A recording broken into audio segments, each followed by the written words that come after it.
Isang magandang hapon po sa inyong lahat, mga minamahal naming tagapakinig. Muli, narito na naman ang inyong lingkod upang samahan kayo sa isa na namang paglalakbay ng puso. Isang kwentong susubok sa ating mga damdamin at sa ating pananaw sa pag-ibig. Sabi nila, ang bawat pangarap ay may katumbas na halaga. Pero paano kung ang taong inakala mong sagot sa lahat ng iyong dasal ay siya palang magiging dahilan ng iyong pinakamatinding bangungot? Hanggang saan mo kayang isugal ang iyong puso para sa isang matamis na pangako ng mas magandang bukas? Sabay-sabay nating tuklasin ang kwento ni Liwayway. Isang malakas na kalabog ng metal na tray ang umalingaw-ngaw sa maliit na espasyo ng kainan sa kanto.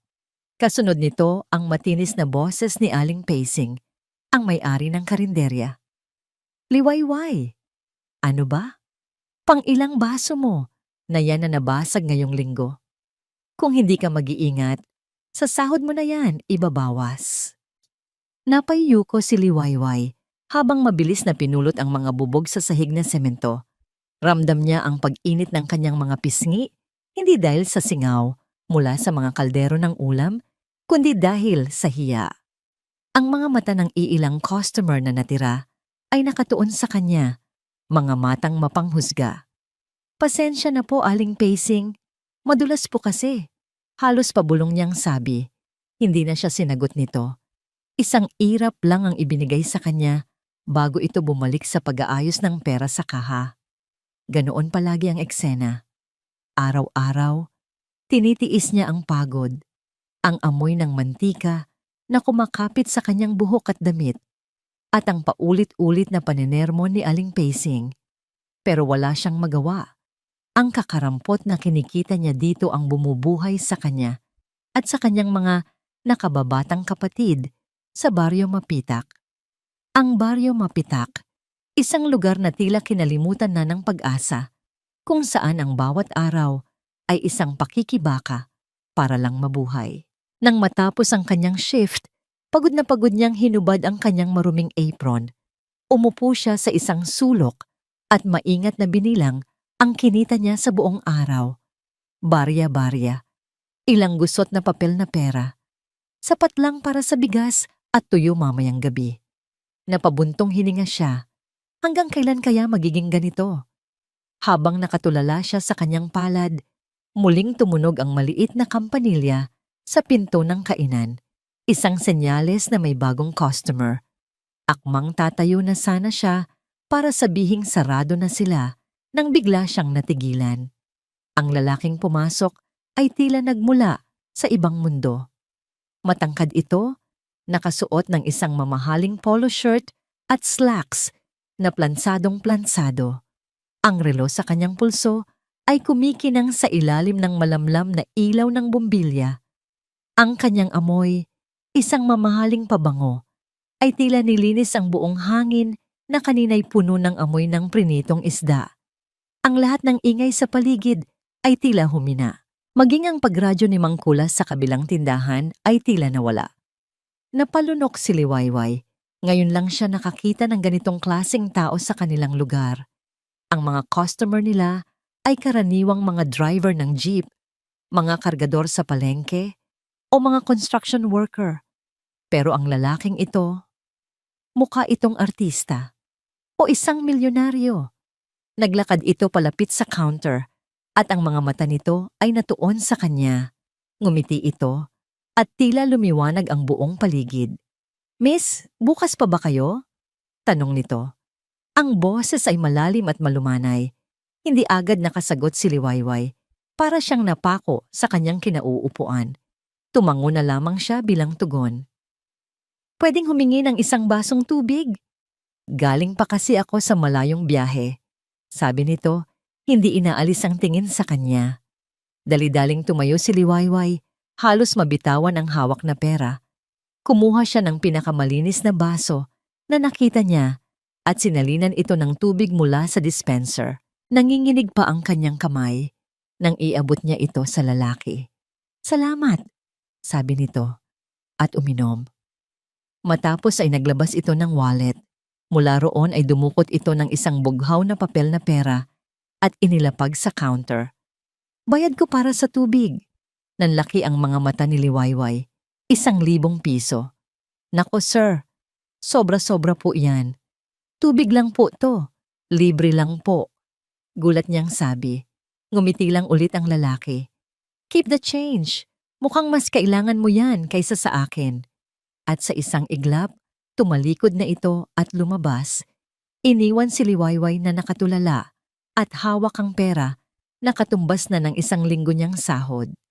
Hindi na naulit ang pangyayaring iyon sa loob ng ilang araw at inisip ni Liwayway na baka panaginip lang ang lahat. Ngunit isang hapon, habang abala siya sa pagsaserve, muling tumunog ang kampanilya at pumasok ang prinsipe sa kanto, gaya ng palihim niyang pagtawag dito. Ngayon, umupo ito sa isa sa mga mesa at tinawag siya. Miss, anong pangalan mo? Tanong nito. Liliwayway po. Nauutal niyang sagot. Liwayway. Ulit nito, na tila nilalasap ang bawat letra. Ang ganda. Parang bukang Liwayway. I'm Silakbo by the way. Sid for short. Inilahad nito ang kamay. Nag-aalangan man ay tinanggap iyon ni Liwayway. Ang lambot ng palad nito ay kabaligtaran ng magaspang niyang kamay. May pinakamasarap ba kayong pagkain dito, Liwayway? Mula noon, araw-araw nang bumibisita si Silakbo sa kainan.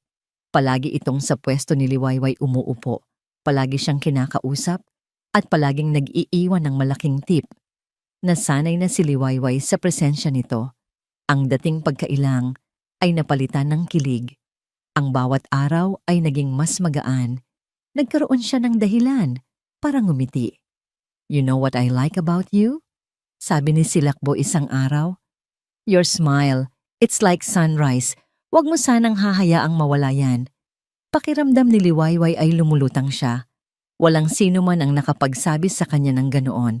Para sa kanya, ang nangiti niya ay isang bagay na pilit niyang ginagawa para sa mga customer.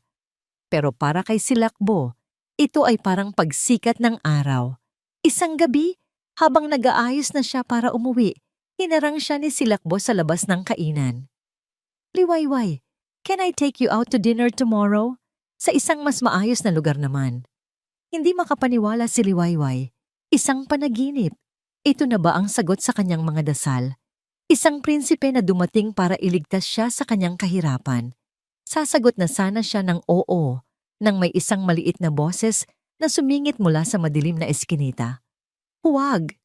Napalingon silang dalawa. Mula sa anino ay lumabas ang isang batang lalaki, payat, marungis, at may mga matang tila mas matanda pa sa kanyang edad. Si Sinag, isa sa mga batang kalye na madalas tumambay sa lugar. Tiningnan ni Silakbo ang bata mula ulo hanggang paa, bakas ang pagkainis sa mukha nito. Anong ginagawa mo dito, bata? Umalis ka nga. Pagtataboy ni Silakbo. Pero hindi gumalaw si Sinag. Ang mga mata nito ay nakatutok lamang kay Liwayway. Lumapit ito sa kanya at bumulong, sapat lang para marinig niya. Mag-ingat ka sa kanya. Pagkasabi noon, mabilis itong tumakbo pabalik sa dilim na para bang isang multo. Naiwan si Liwayway na naguguluhan. Ang kilig na naramdaman niya kanina ay biglang napalitan ng isang malamig na kaba. Tiningnan niya si Silakbo na ngayon ay nakangiti na ulit na para bang walang nangyari. Hayaan mo na yung batang yun.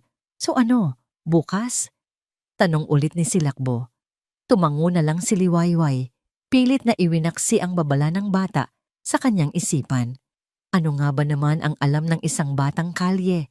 Kinabukasan, habang nasa kalagitnaan siya ng kanyang trabaho, isang delivery rider ang dumating na may dalang isang malaking kahon na nakapangalan sa kanya. Nagtataka niya itong binuksan sa harap ng mga usisera niyang katrabaho. Napasinghap ang lahat. Sa loob ng kahon ay isang napakagandang bestida, kulay royal blue, na gawa sa isang telang hindi pa niya nahahawakan sa buong buhay niya. May kasama itong isang maliit na card. Nanginginig ang kamay niya nang basahin ito. Para sa pagsikat ng araw ko, Susunduin kita mamayang 7:00. Wear this. Hawak ang mamahaling damit. Niyakap niya ito. Ang lahat ng pagdududa at kaba na dala ng babala ni Sinag ay biglang naglaho, napalitan ng matinding pag-asa at pananabik. Ito na. Ito na talaga ang simula ng kanyang bagong buhay. 7:00 ng gabi. Nakatayo si Liwayway sa harap ng pirapirasong salamin na nakadikit sa dingding ng kanilang maliit na barong-barong. Suot niya ang bestidang bigay ni Silakbo. Ang malambot at makinis na tela ay tila isang yakap mula sa ibang mundo. Isang mundong hindi niya kailanman inakalang mararating. Ang kulay nitong royal blue ay lalong nagpatingkad sa kanyang kutis at sa unang pagkakataon, sa mahabang panahon, nakita niya ang isang babae sa salamin, hindi ang pagod na serbidora, kundi isang babaeng may pag-asa. Isang malakas na busina mula sa labas ang pumutol sa kanyang pagmumuni-muni. Sumilip siya sa maliit na siwang sa kanilang dingding na yari sa yero. Isang itim at makintab na kotse ang nakaparada sa makipot na eskinita, kumikinang sa ilalim ng ilaw ng poste. Ang lahat ng kanilang mga kapitbahay ay nasa labas, nagbubulungan, nakatingin. Huminga siya ng malalim bago lumabas. Pagbukas niya ng pinto, naroon si Silakbo, nakasandal sa kanyang kotse, nakangiti. Ang itsura nito ay mas gwapo pa kaysa dati. "You look breathtaking, Liwayway," sabi nito. Ang mga mata ay puno ng paghanga. Pinagbuksan siya nito ng pinto. Habang papasok sa loob ng sasakyan, naamoy niya ang halimuyak ng leather at ang banayad na air freshener. Ang lambot ng upuan ay tila niyayakap siya. Nang umandar ang sasakyan, pakiramdam niya ay iniiwan na niya ang baryo mapitak at ang lahat ng hirap na kaakibat nito ng tuluyan. Dinala siya ni Silakbo sa isang restaurant na ang sahig ay gawa sa marmol at ang mga ilaw ay naglalakihang chandelier. Bawat mesa ay may puting mantel at kumikinang na mga kubyertos. Nanliit si Liwayway sa kanyang sarili. Hindi niya alam kung aling tinidor ang gagamitin o kung paano basahin ang mga pangalan ng pagkain sa menu na nakasulat sa ibang lengguwahe. Napansin yata ni Silakbo ang kanyang pagkabalisa. Ngumiti ito ng malambing. "Hayaan mo na ako ang umorder para sa ating dalawa," sabi nito, at tinawag ang waiter sa isang pamilyar na paraan. Sa buong gabing iyon, pinaramdam sa kanya ni Silakbo na siya ang pinakamahalagang babae sa mundo. Kinuwento nito ang tungkol sa negosyo nito, sa mga bansang napuntahan nito, at palagi ibinabalik nito ang usapan sa kanya. Tinatanong siya tungkol sa kanyang mga pangarap na matagal na niyang ibinaon sa limot. "Gusto kong bigyan ka ng buhay na hindi mo na kailangang bilangin ang bawat sentimo," sabi ni Silakbo, habang hawak ang kanyang kamay sa ibabaw ng mesa. "Hayaan mo akong alagaan ka, Liwayway." Naluluha si Liwayway sa tuwa. Ito na ang katuparan ng lahat. Pero sa kalagitnaan ng kanilang matamis na usapan, biglang nag-vibrate ang luma niyang cellphone sa loob ng kanyang hiniram na bag. Kinuha niya ito. Tumatawag si Jenna, ang kanyang matalik na kaibigan mula pa sa probinsya. "Excuse me lang, Sid, ha?" Paalam niya bago sinagot ang tawag. "Hello, Jen? Napatawag ka?" Masaya siyang nakikipag-usap sa kaibigan nang bigla niyang napansin ang pagbabago sa mukha ni Silakbo. Ang ngiti nito kanina ay nawala. Ang kanyang mga panga ay bahagyang nag-igting. Nakatingin ito sa kanya, hindi kumukurap. Nang ibaba niya ang telepono, malamig ang boses na nagtanong si Silakbo. "Sino yon?" Kaibigan ko lang po. Si Jenna. Nangangamusta lang." Paliwanag niya. Bakit siya tumatawag sa ganitong oras? Gabi na. Hindi ba niya alam na magkasama tayo? Ang tono ni Silakbo ay kalmado, pero may kakaibang diin. "From now on, Liwayway, kung magkasama tayo, gusto ko ang atensyon mo ay nasa akin lang. Okay?" Bahagyang natigilan si Liwayway. Tumango na lang siya. "Okay, pasensya na. Pilit niyang iwinaksi ang maliit na kaba sa kanyang dibdib. Nag-aalala lang naman siya. Gusto niya lang akong masolo, sabi niya sa sarili. Lumipas ang mga araw at linggo. Ang buhay ni Liwayway ay tuluyan nang nagbago. Hindi na siya pinayagan ni Silakbo na magtrabaho sa karinderya. Sinabihan siya nito na ito na ang bahala sa lahat. Binilhan siya ng mga bagong damit, sapatos at alhas. Araw-araw siyang sinusundo para mamasyal, pero palagi sa mga lugar na malayo at walang nakakakilala sa kanila. Unti-unti, napansin niyang hindi na niya nakakausap ang mga dati niyang kaibigan.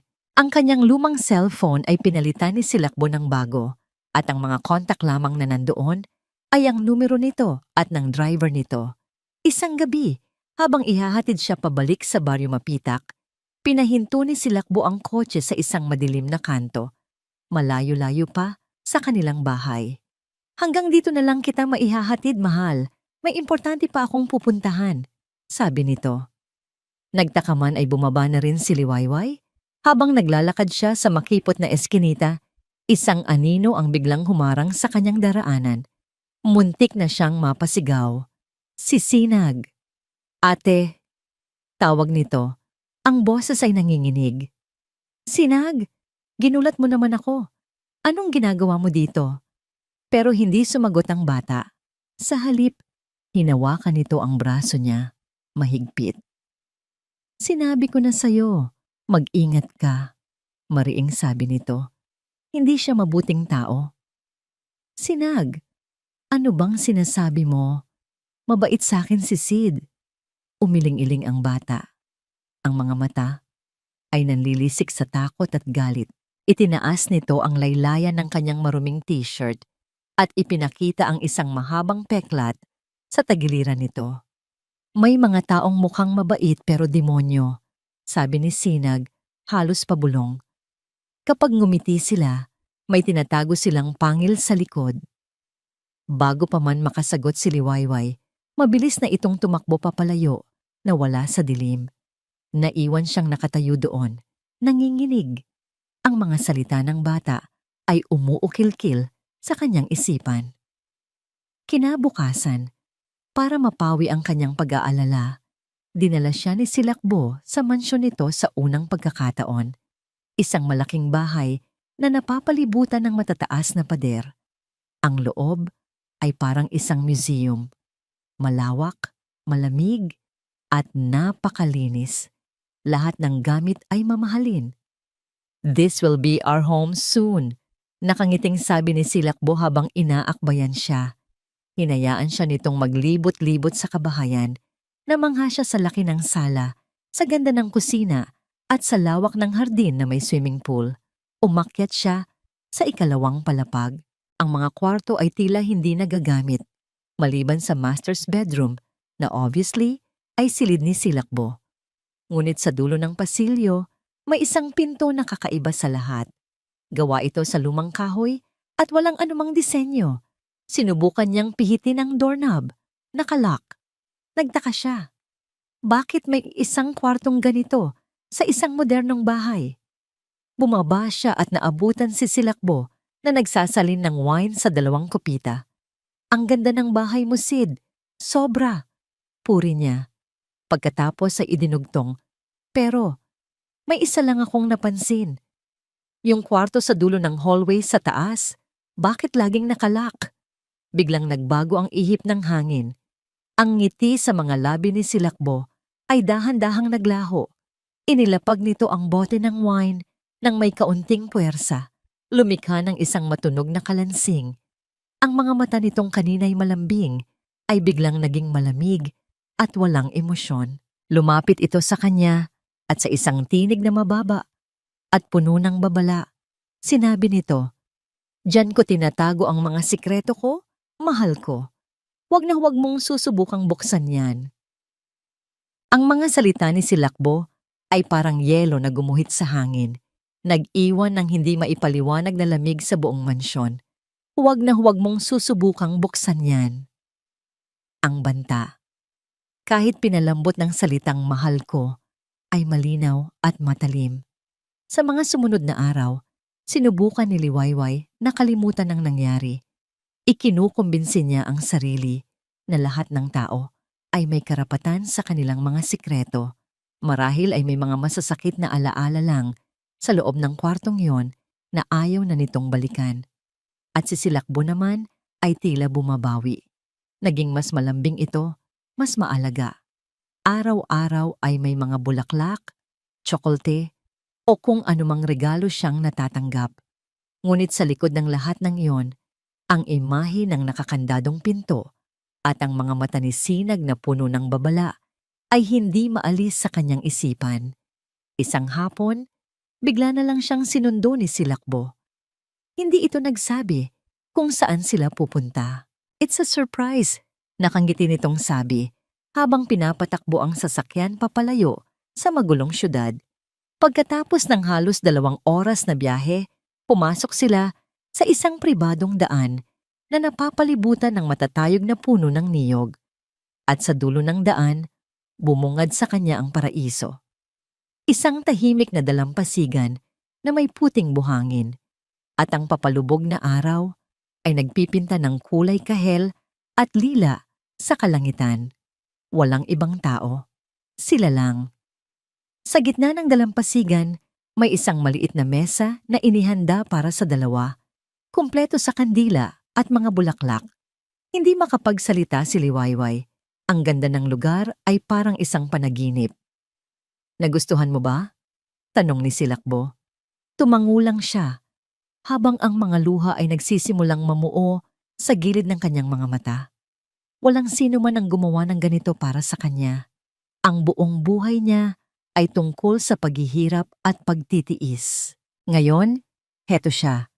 Sa isang lugar na parang sa pelikula lamang nakikita, kasama ang isang lalaking tila kayang ibigay sa kanya ang buong mundo. Inalalayan siya nito, paupo. Habang kumakain sila, ang mga alon ang nagsisilbing musika sa kanilang paligid.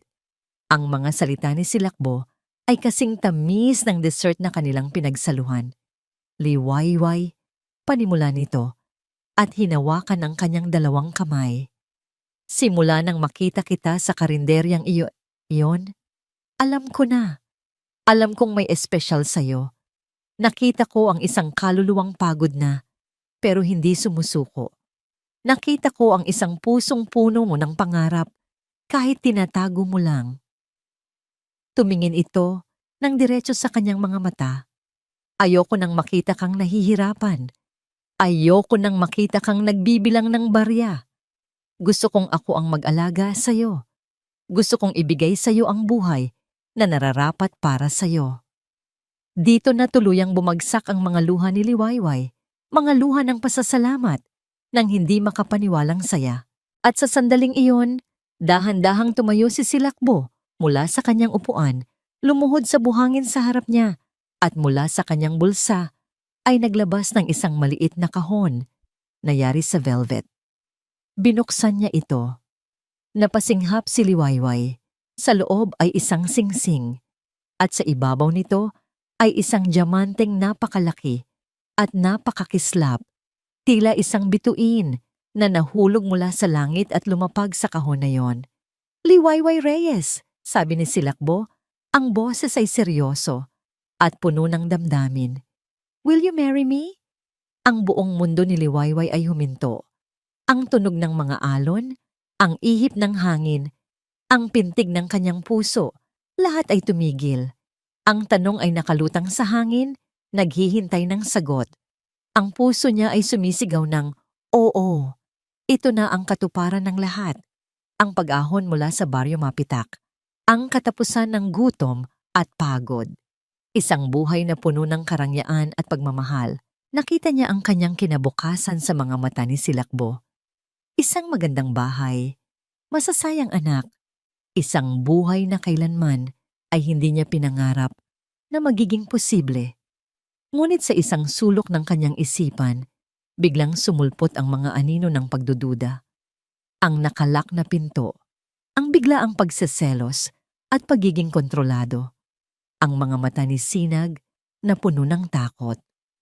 Mag-ingat ka sa kanya. May mga taong mukhang mabait pero demonyo. Naglaban ang liwanag at dilim sa loob niya. Ang liwanag ng pangako ni Silakbo laban sa dilim ng mga hindi maipaliwanag na babala. Ang pangarap laban sa isang nakakakabang pakiramdam. Alin ang paniniwalaan niya? Ang prinsipe sa harap niya na nag-aalok ng langit o ang batang kalye na nagbababala tungkol sa impyerno? Baka naman nag-overthink lang ako, sabi ng isang bahagi ng kanyang isip. Sino ba si Sinag? Isang bata lang. Baka may galit lang siya sa mayayaman. Si Sid naman, baka possessive lang talaga siya dahil mahal na mahal niya ako. Tiningnan niya ang mukha ni Silakbo. Puno ito ng pag-asa, ng pagmamahal. Ito ang mukhang gusto niyang makita sa bawat paggising niya sa umaga.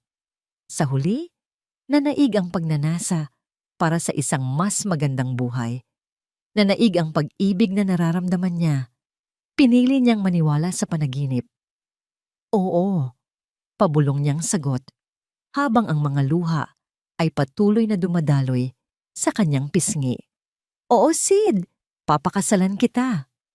Isang malawak na ngiti ang gumuhit sa mukha ni Silakbo. Isang ngiti ng tagumpay. Dahan-dahan niyang isinuot ang singsing sa daliri ni Liwayway. Sakto. Tila doon talaga ito itinadhana. Tumayo ito at niyakap siya. At sa yakap na iyon, nakaramdam si Liwayway ng kakaiba. Mahigpit. Sobrang higpit na para bang halos hindi na siya makahinga. Hindi ito isang yakap ng purong pagmamahal, kundi isang yakap ng pag-aangkin. Isang yakap na nagsasabing, akin ka na, sa wakas. Nang bahagya itong lumuwag, hinaplos ni Silakbo ang kanyang buhok. Nakangiti pa rin ito, pero may kakaiba sa kislap ng mga mata nito sa ilalim ng papalubog na araw. Sa kaligayahan ng sandaling iyon, napatingin si Liwayway sa may kalayuan, sa may daan, kung saan sila pumasok kanina. May isang figura na nakatayo sa ilalim ng puno ng niyog, isang maliit na anino, sa papalapit na gabi. Nanlaki ang kanyang mga mata. Kahit malayo, kilala niya ang tindig na yon. Si Sinag. Hindi niya alam kung paano ito nakarating doon. Pero naroon ito, nakatingin sa kanila. At habang nakatingin si Liwayway sa kanya, dahan-dahang umiling ang bata. Isang iling na puno ng lungkot, ng pagsuko, ng awa. Pagkatapos, tumalikod ito at dahan-dahang naglakad palayo. Hanggang sa tuluyan ng nilamon ng dilim, ang singsing sa kanyang daliri ay biglang naging napakabigat. Parang isang posas na isinusuot sa kanya sa unang pagkakataon. Ang singsing sa daliri ni Liwayway ay naging isang permanenteng paalala ng pangakong binitiwan niya sa dalampasigang yon. Sa umaga, ito ang unang bagay na sumasalubong sa kanyang mga mata. Isang maliit na bituin na kumikinang, isang simbolo ng pangarap na natupad. Ngunit sa gabi, kapag siya na lang mag-isa, ang bigat nito ay tila nag-iiba, nagiging parang isang posas, isang matamis na tanikala na iginapos sa kanya. Ang imahe ni Sinag na dahan-dahang umiiling sa dilim ay palaging bumabalik sa kanyang alaala. Mabilis ang mga pangyayari. Kinabukasan din pagkatapos ng proposal, ipinasundo siya ni Silakbo kasama ang lahat ng kanyang gamit. Iniwan niya ang baryo mapitak nang walang lingon likod. Inilipat siya ni Silakbo sa isang condominium unit na malapit sa mansyon nito para daw mas madali siyang mapuntahan at maalagaan. Ang unit ay maganda at kumpleto sa gamit, pero para kay Liwayway, ang 4 na sulok niyon ay nakakabingi sa sobrang tahimik. Nagsimula ang paghahanda para sa kasal. At dito dahan-dahang nakita ni Liwayway ang mga bitak sa paraisong inakala niya. Ang unang senyales ay ang pagpili ng kanyang wedding gown. Dinala siya ni Silakbo sa pinakasikat na taga-disenyo sa buong Maynila. Habang pinapakitaan siya ng iba't ibang disenyo, may isang partikular na damit na pumukaw sa kanyang pansin. Simple lang ito, yari sa makinis na tela na bumabagsak ng malambot na may maliliit na burda ng bulaklak sa laylayan. Ito ang klase ng damit na pinapangarap niya. Simple, elegante, at hindi magarbo. Ito po ang gusto ko. Mahina niyang sabi sa designer habang yakap ang sketch. Narinig siya ni Silakbo mula sa kanyang kinauupuan.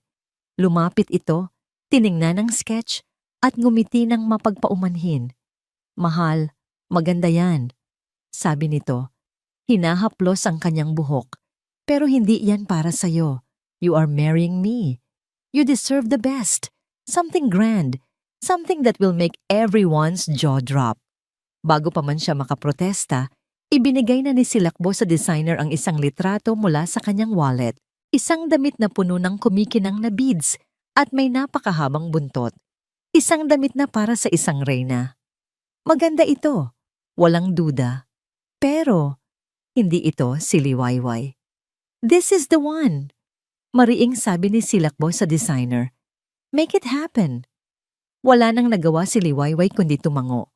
Ang kanyang munting pangarap na damit ay basta na lang isinantabi.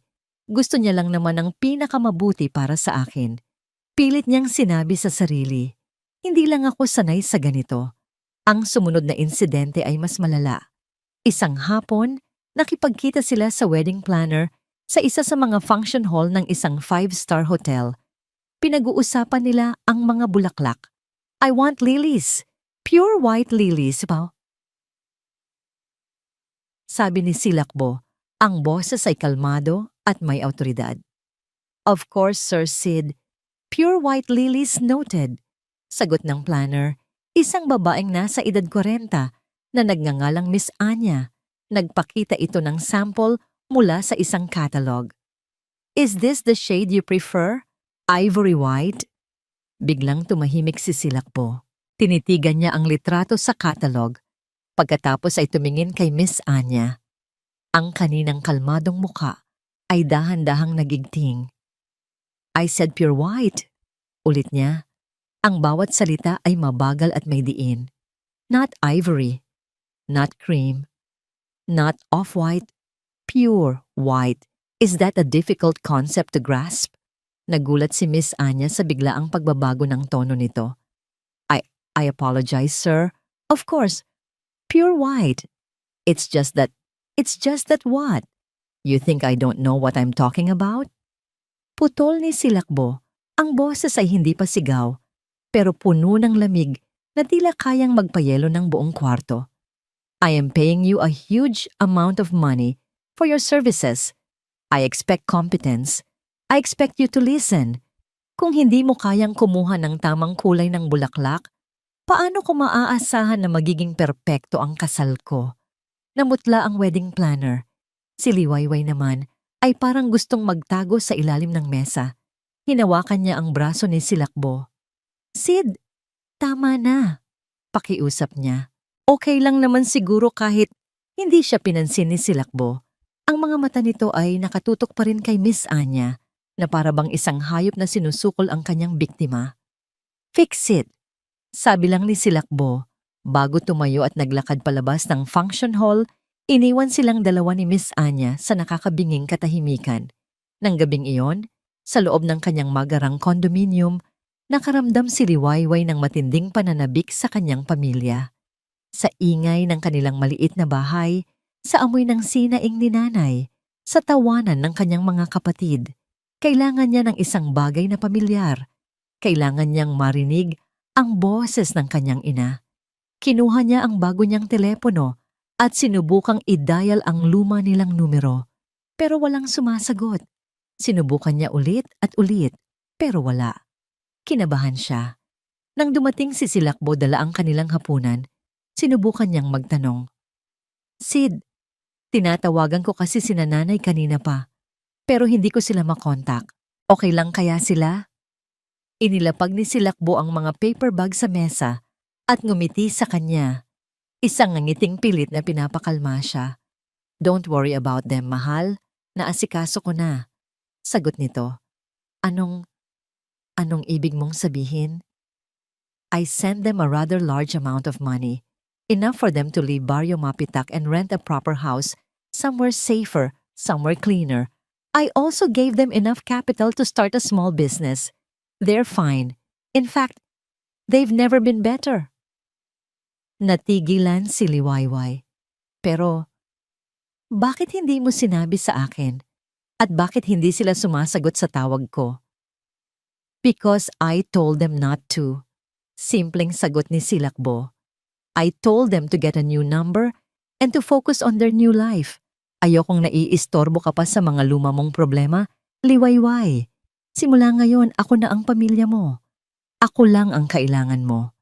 Ang mga salitang iyon ay parang isang pader na biglang itinayo sa pagitan niya at ng kanyang nakaraan. Isang pader na gawa sa pera at sa kagustuhan ni Silakbo.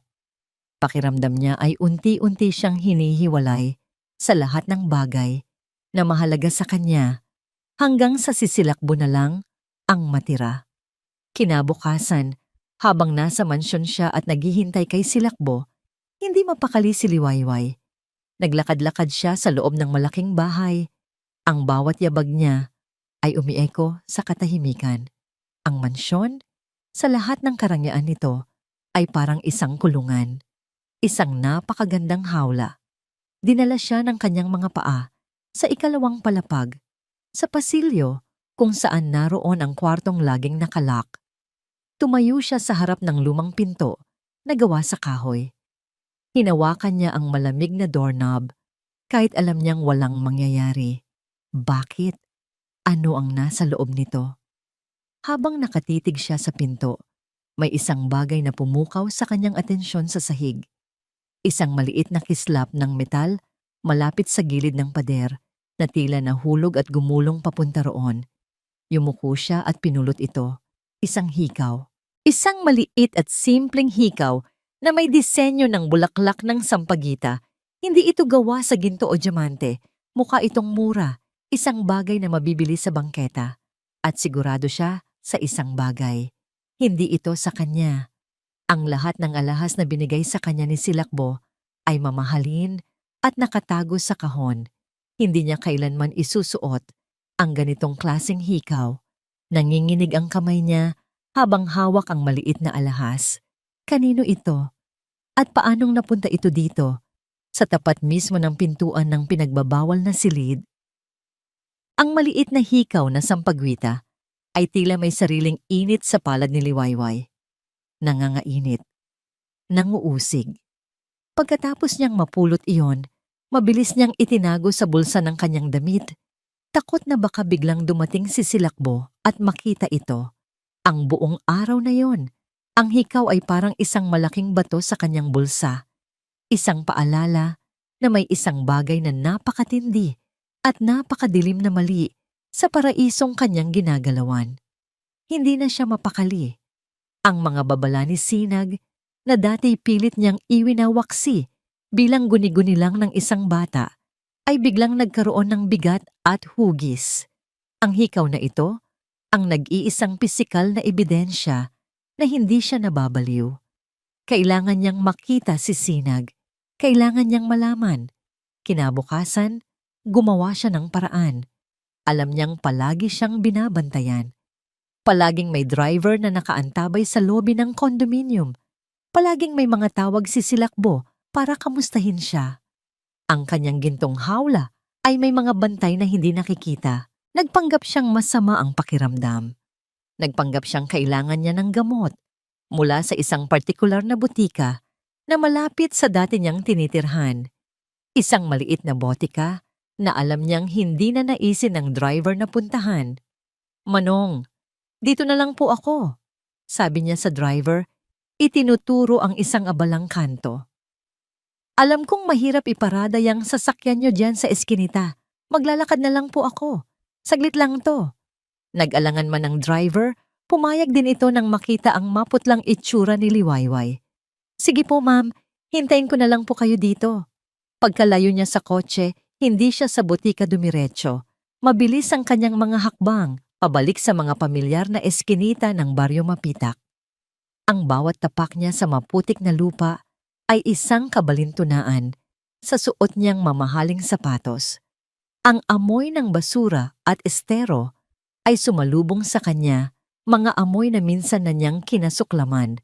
Pero ngayon ay parang isang desperadong pagbabalik sa realidad. Hinanap niya si Sinag sa tapat ng kainan sa kanto. Sa mga taguan nila sa ilalim ng tulay, sa tambayan nila sa basketball court na walang ring. Pero wala siya. Tumataas na ang kanyang kaba. Baka naubusan na siya ng oras. Baka bumalik na ang driver. Nang malapit na siyang sumuko, nakita niya ito sa isang sulok, nakaupo sa ibabaw ng mga pinagpatong-patong na gulong, tahimik na pinapanood ang mga dumadaan. Sinag, tawag niya. Lumingon ang bata. Nang makita siya, hindi ito ngumiti. Ang mga mata nito ay puno ng pag-iingat. Hingal na hingal si Liwayway na lumapit. Wala na siyang sinayang na oras. Dumukot siya sa kanyang bulsa. Nanginginig ang kamay niya nang buksan niya ang kanyang palad at ipakita ang hikaw. Ito, sabi niya, halos pabulong. Nakita ko to sa bahay niya, sa tapat ng kwartong nakalak. Tumingin si Sinag sa hikaw. Sa isang iglap, biglang nawala ang lahat ng kulay sa mukha ng bata. Ang kanyang mga mata, na laging tila mailap at matapang, ay biglang nanlaki sa purong gulat at takot. Umurong siya ng isang hakbang na para bang ang hikaw ay isang ahas na handang tumuklaw. Saan? Saan mo yan nakuha? Nauutal nitong tanong. Ang boses ay basag. Sinabi ko na, sa bahay niya, Sinag. Sino ang may-ari nito? Kilala mo ba? Pilit ni Liwayway. Hindi sumagot si Sinag. Tinalikuran siya nito at biglang tumakbo papalayo. Sinag! Sandali! Sigaw ni Liwayway. Ang puso niya ay parang babagsak sa sobrang bigo. Iniwan na siya. Mag-isa na naman siya sa pagdududang ito. Pero pagkatapos ng ilang sandali, na tila isang kawalang hanggan para kay Liwayway, bumalik si Sinag. May hawak itong isang bagay, isang maliit at gusot na supot na plastik. Mula sa loob niyon, nanginginig ang kamay na inilabas ng bata ang isang luma at lukot na litrato. Ang mga gilid nito ay kupas na at may mga mantsa ng dumi. Inabot niya ito kay Liwayway. Hawak ang litrato. Tiningnan ito ni Liwayway.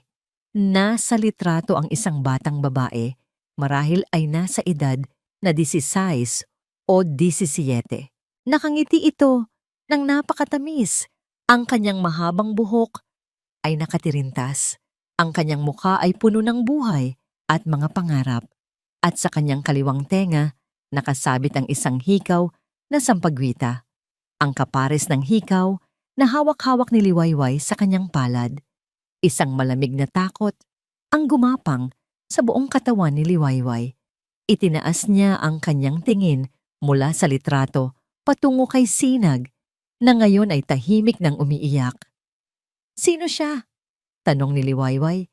Ang boses ay nanginginig na rin. Tumingin sa kanya si Sinag. Ang mga luha ay tuloy-tuloy sa pag-agos sa kanyang marungis na pisngi.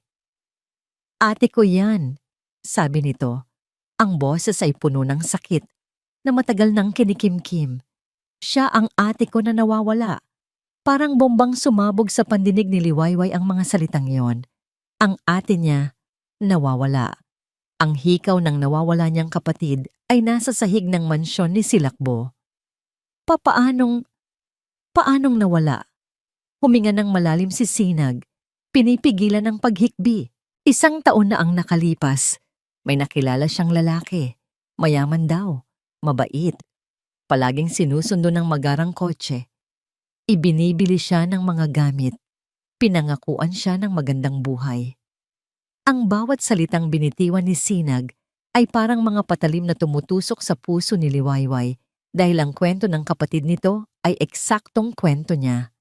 Isang araw, pagpapatuloy ni Sinag, hindi na siya umuwi. Hinanap namin siya kung saan-saan. Nag-report kami sa pulis pero walang nangyari. Sabi nila, baka sumama lang daw sa nobyo niya. Pagkalipas ng ilang linggo, wala na talaga. Para siyang bulang naglaho. Ang lalaki, sabi ni Liwayway, takot na takot sa magiging sagot. Nakita mo ba ang lalaki? Umiling si Sinag. Hindi ko nakita ang mukha niya ng malapitan. Palaging sa loob lang siya ng kotse. Pero sabi ng ate ko, gwapo raw, parang prinsipe. At ang kotse niya, itim na itim at kumikinang. Parehong-pareho ng kotseng sumusundo sa'yo gabi-gabi.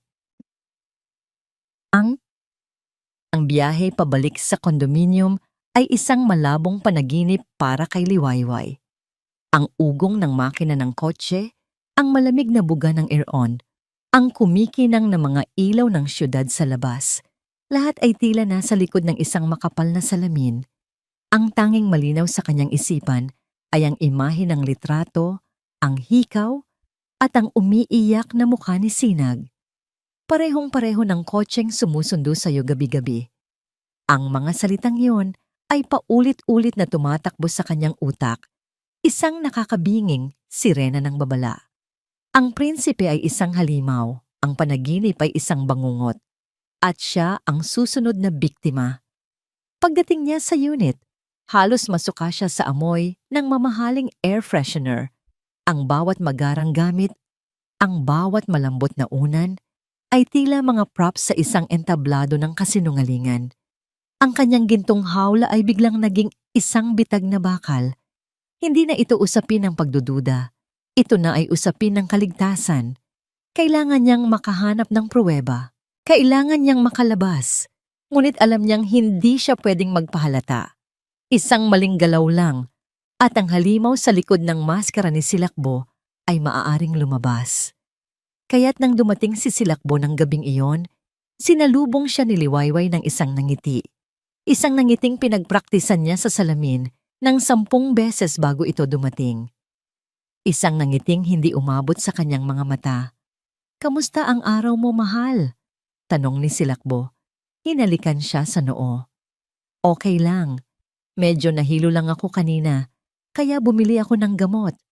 Pero mas mabuti na ngayon dahil nandito ka na." Sagot ni Liwayway, ang bawat salita ay maingat na pinili. Nagsimula ang kanyang pag-arte. Naging mas malambing siya, mas masunurin.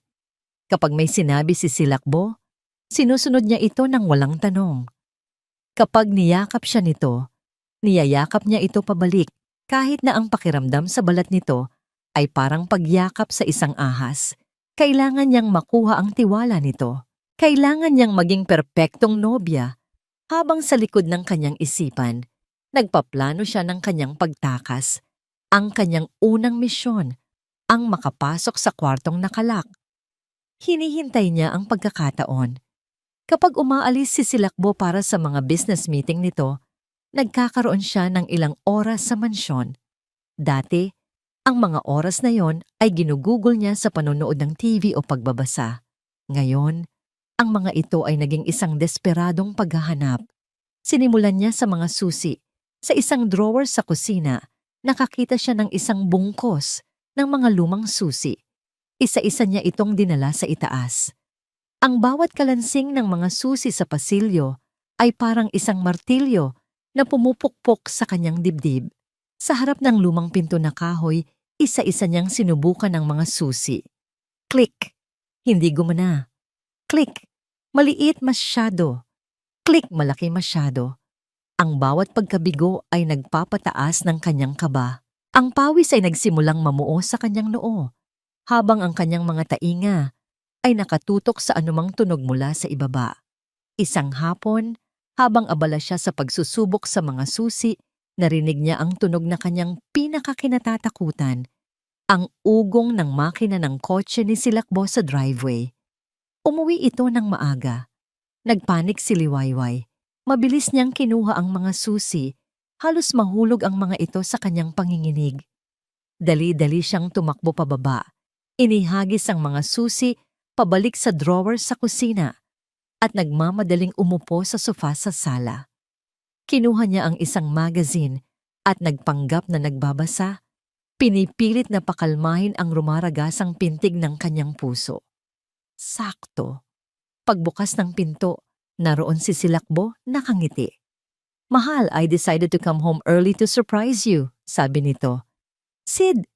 Nagulat ako, sabi niya. Pilit na ngumingiti. "Mabuti naman at umuwi ka ng maaga." Lumapit ito at umupo sa tabi niya. Hinaplos nito ang kanyang pisngi. Bakit parang namumutla ka at pinagpapawisan? May problema ba? Ang mga mata ni Silakbo ay mapanuri. Tila kaya nitong basahin ang bawat kasinungalingan sa kanyang mukha. Wala. Medyo mainit lang siguro. Mahina yata ang aircon. Mabilis niyang palusot. Tumangulang si Silakbo, pero hindi nawala ang pagdududa sa mga mata nito. Simula ng araw na yon, naramdaman ni Liwayway ang pagbabago. Mas madalas na itong biglang tumatawag. Minsan, bigla na lang itong susulpot sa kondominium niya sa oras na hindi niya inaasahan.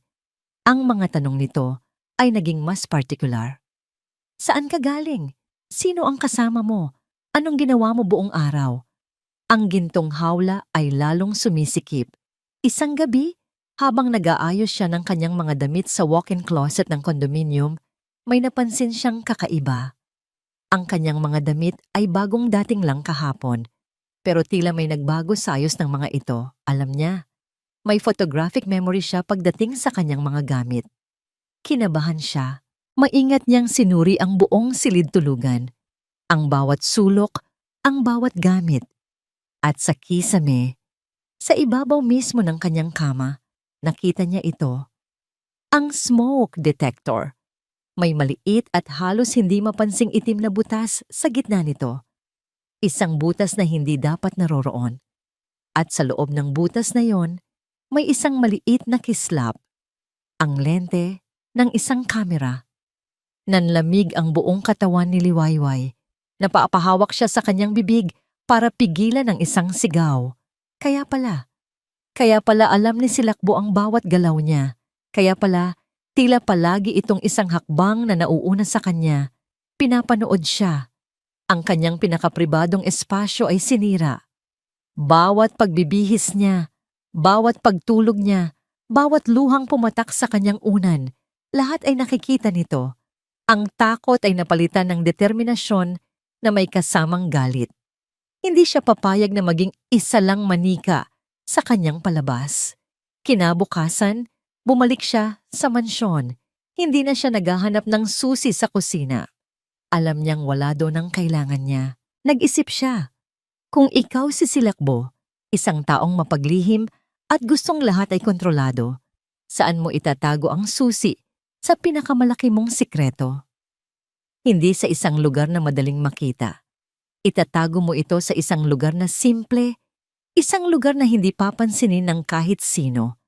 Pumunta siya sa library, isang silid na puno ng mga libro na mukhang hindi pa nabubuklat kailanman. Alikabok at katahimikan.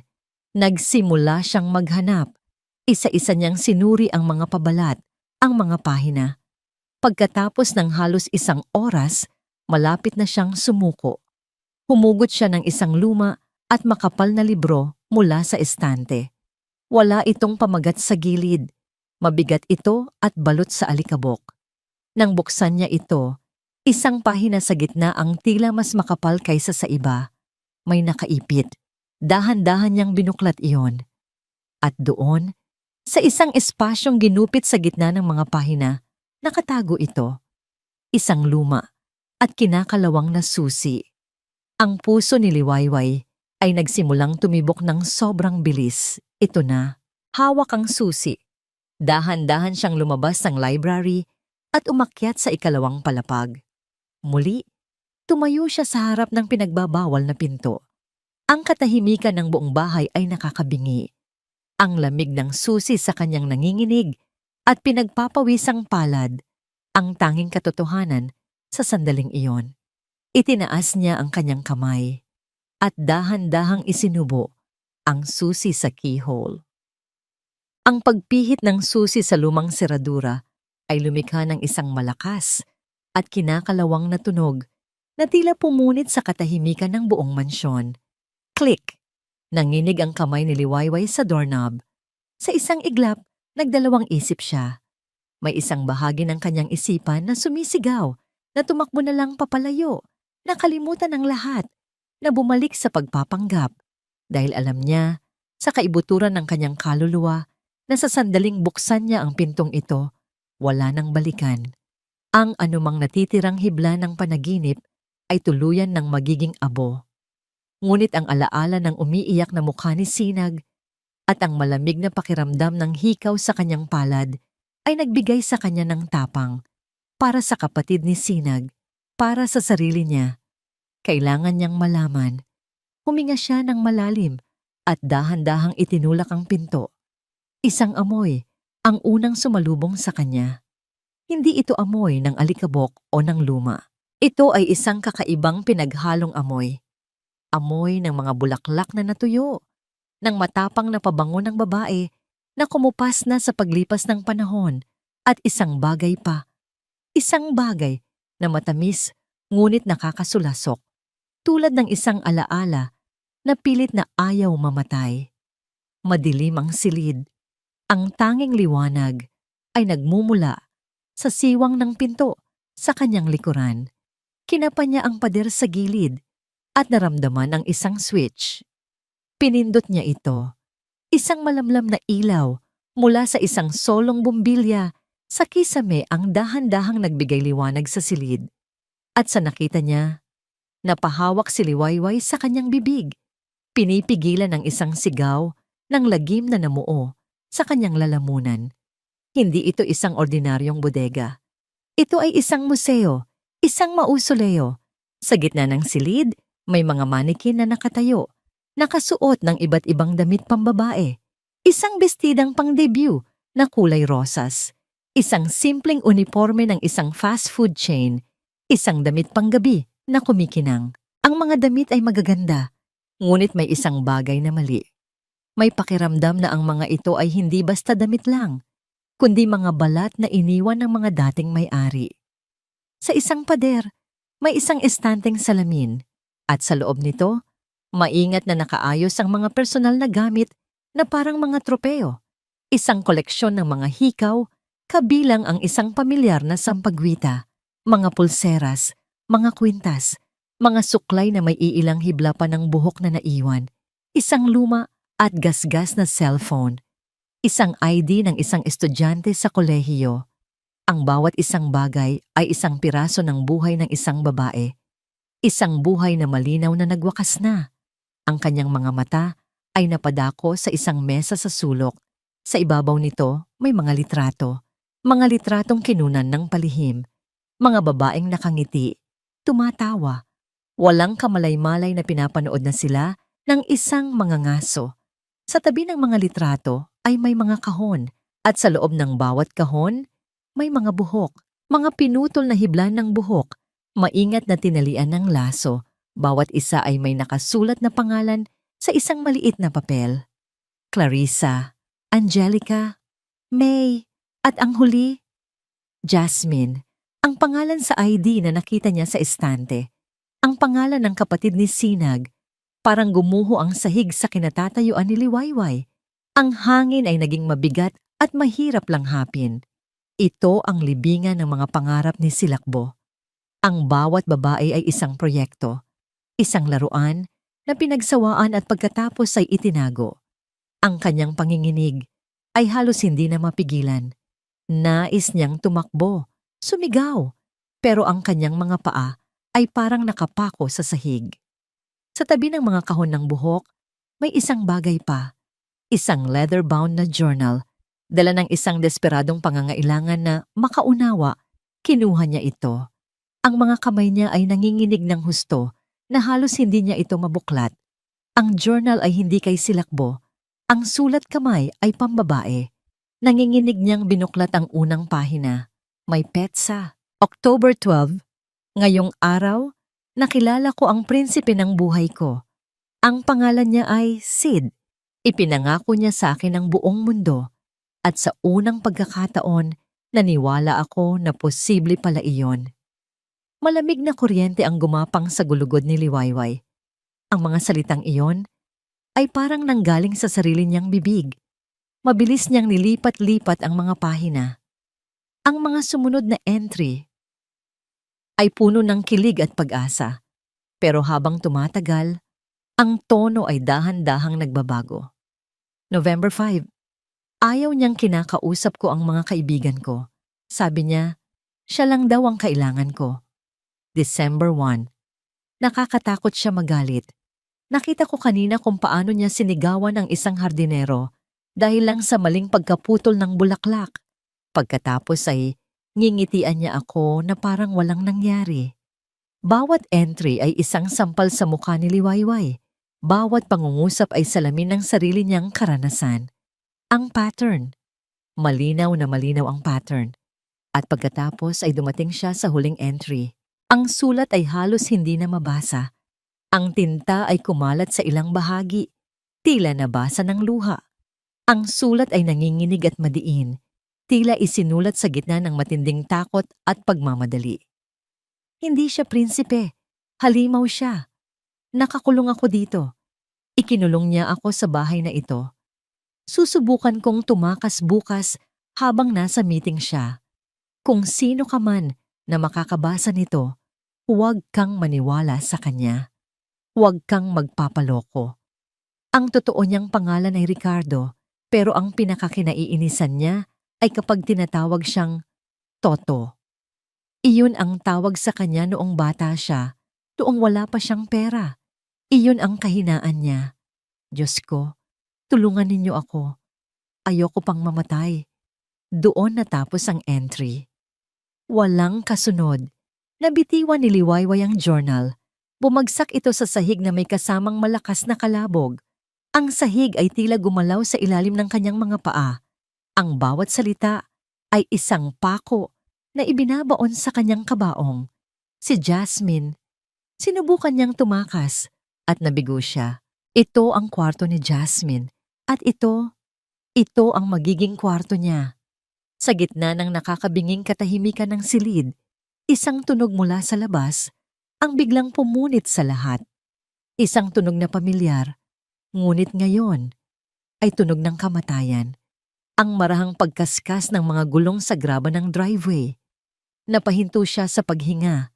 Ang tunog ng kotse. Ang kotse ni Silakbo. Nanginginig siyang lumapit sa maliit at maduming bintana ng silid. Sumilip siya sa siwang ng mga kurtina.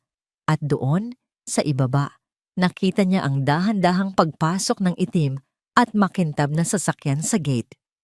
Dumating na siya. Umuwi siya ng maaga. At siya, si Liwayway, ay nasa loob ng kanyang pinakatatago at pinakamadilim na sikreto. Ang tunog ng makina ng kotse na huminto sa ibaba ay parang isang hatol ng kamatayan sa pandinig ni Liwayway. Nag-freeze ang buong katawan niya. Ang kanyang dugo ay tila naging yelo sa loob ng kanyang mga ugat. 1,000 salita ang tumakbo sa isip niya. Ngunit walang lumabas sa kanyang bibig. Nahuli na ako. Narinig niya ang pagsara ng pinto ng kotse, isang malakas na kalabog na umalingaw-ngaw sa katahimikan. Pagkatapos ay ang tunog ng mga yabag sa graba. Palapit, palapit, sa pinto ng mansyon. Kailangan niyang kumilos. Ang instinct na mabuhay ang nagtulak sa kanya. Sa isang iglap, ang paralisadong takot ay napalitan ng desperadong pangangailangan na makatakas. Tumingin siya sa paligid. Ang journal ni Jasmine ay nakabukas pa rin sa sahig. Ang pinto ng silid ay nakawang. Ang susi ay nakasabit pa sa seradura.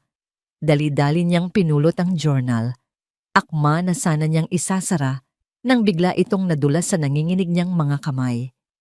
Lumikha ito ng malakas na kalabog nang bumagsak pabalik sa sahig na kahoy. Shhh! Narinig niya ang tunog ng pagbukas ng pinto sa ibaba. Wala ng oras. Iniwan niya ang journal. Ang mahalaga ay makalabas siya sa silid. Dahan-dahan, sa paraang halos hindi siya humihinga, hinila niya ang pinto pasara. Inilock niya ito mula sa labas gamit ang kinakalawang na susi. Pagkatapos ay mabilis, ngunit maingat niyang tinakbo ang pasilyo. Kailangan niyang maibalik ang susi sa library. Habang tumatakbo, narinig niya ang boses ni Silakbo mula sa ibaba. Mahal? Nandito ka ba sa taas? I'm home. Ang boses nito, na dati musika sa kanyang pandinig, ngayon ay tunog ng isang demonyo. Nagmadali siyang pumasok sa library, ibinalik ang susi sa loob ng lumang libro, at inilagay ang libro pabalik sa eksaktong pwesto nito sa estante. Pagkatapos ay tumakbo siya pababa. Isang nangiting pilit at nanginginig ang nakapinta sa kanyang mukha. Naabutan niya si Silakbo sa paanan ng hagdanan. May hawak na 2 paper bag ng pagkain. "There you are," sabi nito. Ang nangiti ay hindi umaabot sa mga mata. "Akala ko wala ka. What were you doing upstairs?" Wala. Nag-aayos lang ako ng mga damit sa magiging kwarto natin." Pagsisinungaling niya, ang puso niya ay kumakarera. Tinitigan siya ni Silakbo ng ilang segundo. Isang tingin na tila tumatagos hanggang sa kanyang kaluluwa. Pagkatapos ay ngumiti ito. "Good. Nagugutom na ako. I brought your favorite pasta. Let's eat." Ang hapunan na yon ang pinakamahaba at pinakanakakakabang hapunan sa buong buhay ni Liwayway. Bawat subo niya ng pagkain ay parang buhangin sa kanyang lalamunan. Bawat pagnguya ay isang paghihirap. Pilit siyang tumatawa sa mga biro ni Silakbo. Pilit siyang nakikipagkwentuhan habang ang isip niya ay nasa itaas, sa silid ng mga lihim at sa journal na naiwan niya sa sahig. Nagdasal siya. Nagdasal siya na sana ay hindi ito pumasok sa silid na yon ngayong gabi. Na sana ay makahanap siya ng pagkakataong bumalik doon para kunin ang journal. "You seem quiet tonight," puna ni Silakbo habang umiinom ng wine. "Pagod lang siguro. Masama pa rin kasi ang pakiramdam ko," sagot niya. Pagkatapos ng hapunan, nagpaalam si Silakbo na may kukunin lang sa kanyang opisina sa itaas. Tumangulang si Liwayway habang abala sa pag-aayos ng pinagkainan. Pero ang kanyang mga mata ay palihim na sumusunod sa bawat galaw nito. Nakita niyang umakyat ito sa hagdanan. Pero hindi ito lumiko sa direksyon ng opisina. Dumiretso ito. Dumiretso sa pasilyo kung nasaan ang pinagbabawal na silid. Nanigas si Liwayway. Ang baso na hawak niya ay nabitiwan niya sa lababo. Lumikha ng isang matinis na tunog ng pagbasag, pero hindi niya iyon ininda. Ang kanyang buong atensyon ay nasa itaas. Naghihintay. Lumipas ang 1 minuto, 2, 3. Ang bawat segundo ay parang 1 oras ng pagpapahirap. Pagkatapos ay narinig niya ang mga yabag. Mabibigat, mababagal, pabalik. Lumabas si Silakbo mula sa dilim ng hagdanan. Nakatayo ito sa itaas na palapag, nakatingin sa kanya mula sa itaas.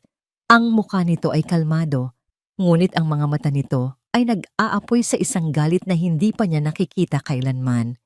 At sa kanyang kanang kamay, hawak nito ang leather-bound na journal ni Jasmine. Dahan-dahan itong bumaba sa hagdanan. Ang bawat hakbang ay mabigat at may awtoridad. Hindi nito inaalis ang tingin sa kanya. Nang makarating ito sa huling baitang, hindi ito nagsalita. Sa halip, marahan itong inihagis ang journal sa ibabaw ng hapagkainan. Bumagsak ito na may kasamang malakas na kalabog. "May nakalimutan ka yata, mahal ko," sabi ni Silakbo. Ang boses ay sobrang kalmado, ngunit ang kalamigan nito ay tumatagos hanggang sa buto. Hindi makagalaw si Liwayway, wala nang saysay ang pagtanggi. "I have to admit, you're smarter than the others." Pagpapatuloy nito, dahan-dahang lumalakad paikot sa kanya, na parang isang leon na pinaglalaruan ng kanyang biktima bago ito sakmalin. "It took them longer to figure it out. But you have that fire, that curiosity. Iyon ang nagustuhan ko sa'yo." Sino ka ba talaga?" Nanginginig na tanong ni Liwayway. Huminto ito sa harap niya. Ang nangiti sa mukha nito ay nawala na.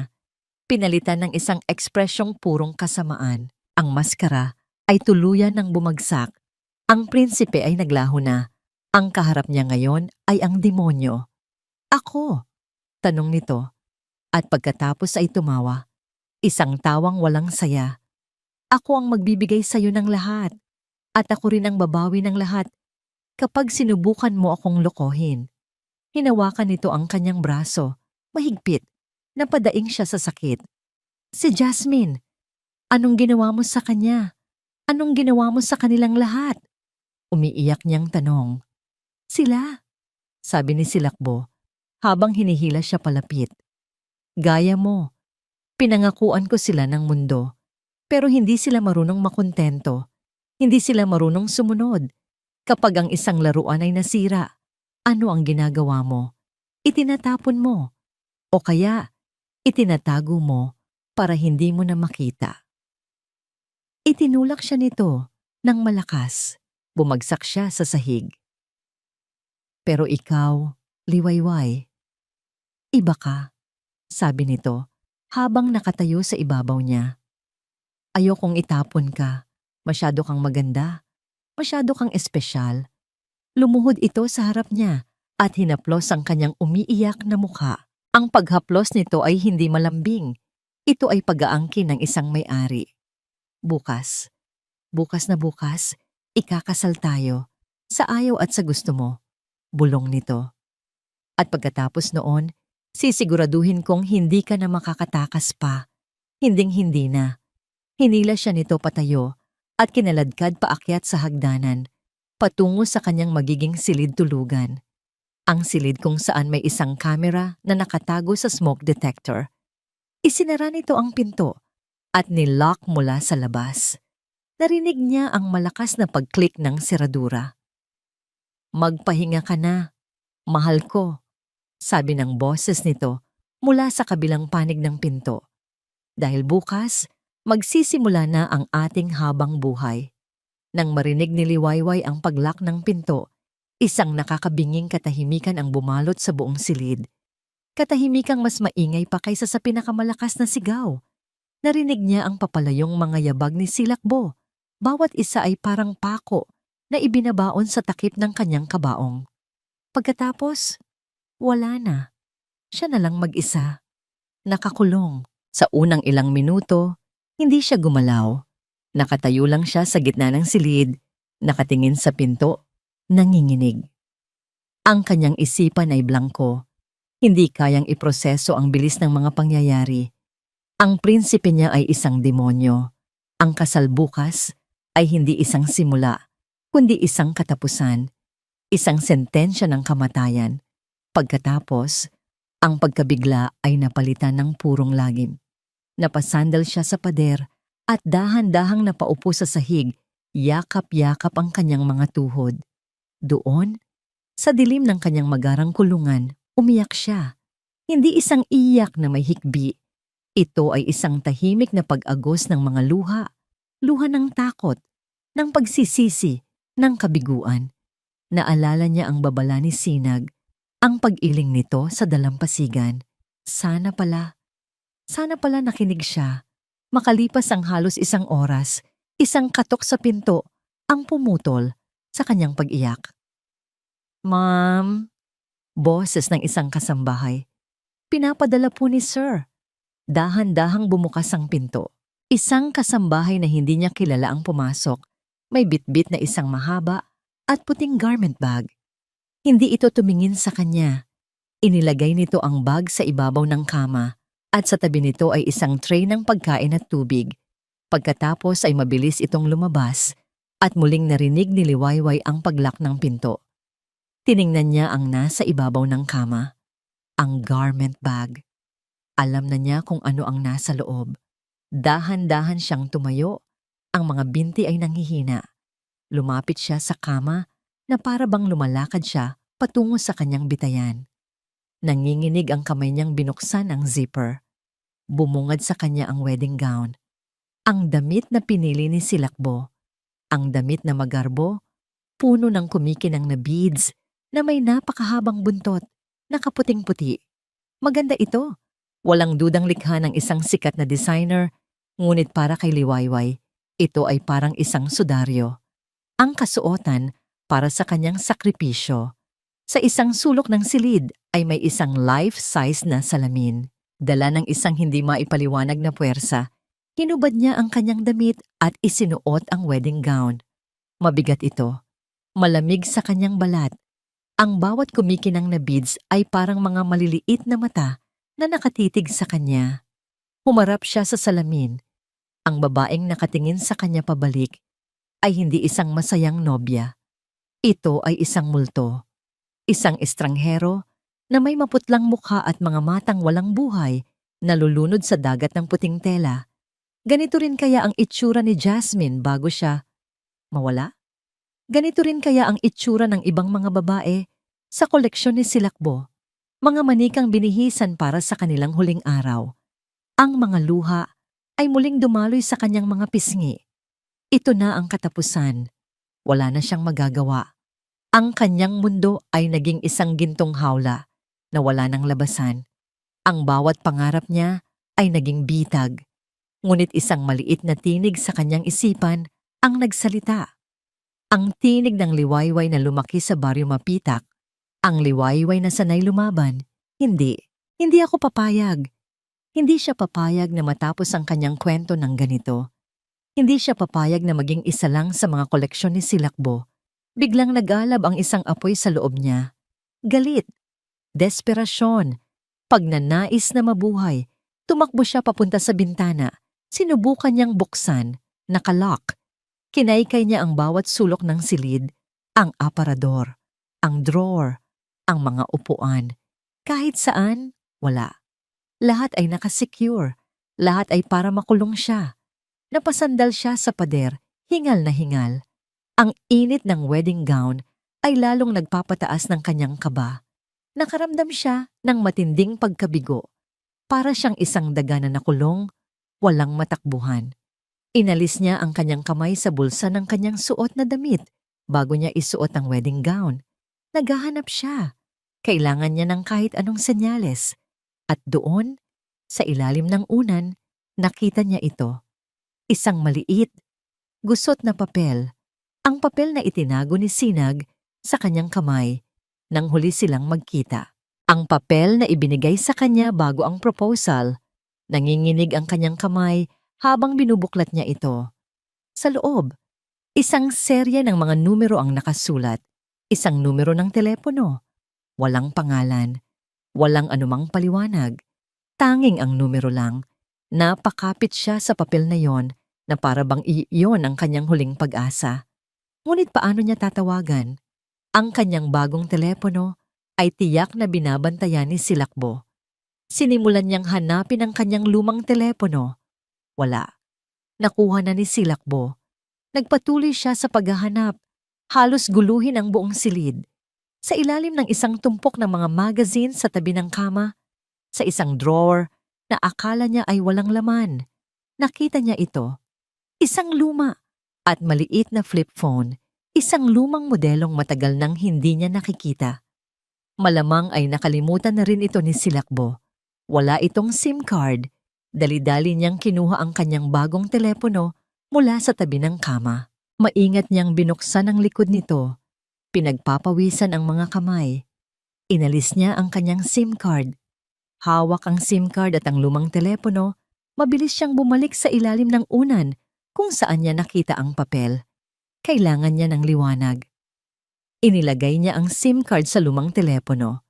Ang screen ay dahan-dahang umilaw. Isang maliit na logo ang lumabas at pagkatapos ay ang signal bar. May signal. Mabilis niyang idinial ang numero na nakasulat sa papel. Ang kanyang puso ay halos bumagsak sa kanyang dibdib. Umaasa. Nagdarasal. Maliit na boses. Sino kaya ito? Sana tama ang tawagan niya. Ang bawat ring ay parang isang countdown sa kanyang huling sandali. Ang bawat ring ng telepono ay parang hampas ng martilyo sa kanyang dibdib. Hindi niya alam kung sino ang nasa kabilang linya o kung makakatulong ba ito. Ngunit yun na lang ang kanyang pag-asa. Kailangan niyang sumagot. Ring.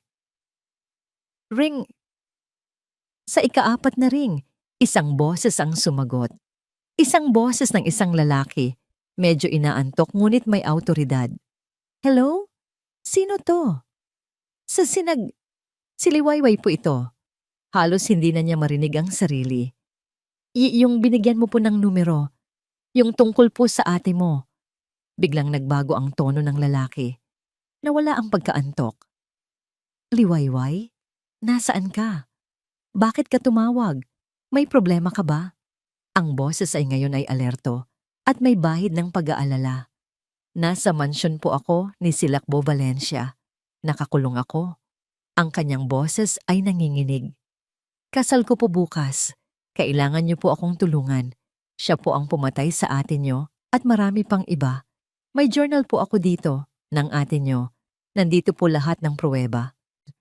Narinig niya ang paghinga ng malalim ng lalaki sa kabilang linya. Anong pangalan ni Silakbo Valencia? Tanong nito. Ang boses ay seryoso at may bigat. Silakbo Valencia.